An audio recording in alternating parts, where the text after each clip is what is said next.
অগ্নিগর্ভ পরিস্থিতি বাংলাদেশের এবং সেই খবর থেকে নজর সরানোর কোনো উপায় নেই। জাতীয় সংসদ ভেঙে দিলেন বাংলাদেশের রাষ্ট্রপতি। আন্দোলনকারীদের চাপে ভাঙা হলো জাতীয় সংসদ। সংসদ ভবন ঘিরল বাংলাদেশের সেনাবাহিনী। কথা বলবো অমিত আমাদের প্রতিনিধির সঙ্গে। অমিত, 24 ঘন্টার মধ্যে সরকার গঠনের ডেডলাইন দিয়েছেন আন্দোলনকারীরা। অন্যদিকে এই সংসদ ভবন, জাতীয় সংসদ ভেঙে দেওয়ারও একটা ডেডলাইন দেওয়া ছিল আজ 3টের মধ্যে। সেই ডেডলাইন মতোই কাজ হলো। আমরা আবারও যোগাযোগ করছি অমিতের সঙ্গে এবং এই মুহূর্তে আপনাদেরকে দেখাচ্ছি জাতীয় সংসদ ভেঙে দিয়েছেন বাংলাদেশের রাষ্ট্রপতি মোহাম্মদ শাহাবুদ্দিন। আন্দোলনকারীদের চাপে ভাঙা হলো জাতীয় সংসদ। এখনো অন্তর্বর্তী সরকার গঠন হয়নি, কিন্তু তার আগেই ভেঙে দেওয়া হলো জাতীয় সংসদ। প্রবল চাপ ছিল আন্দোলনকারী ছাত্রদের।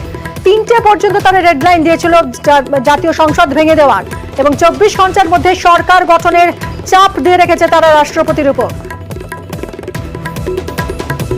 সংসদ ভবন ঘিরল বাংলাদেশের সেনাবাহিনী।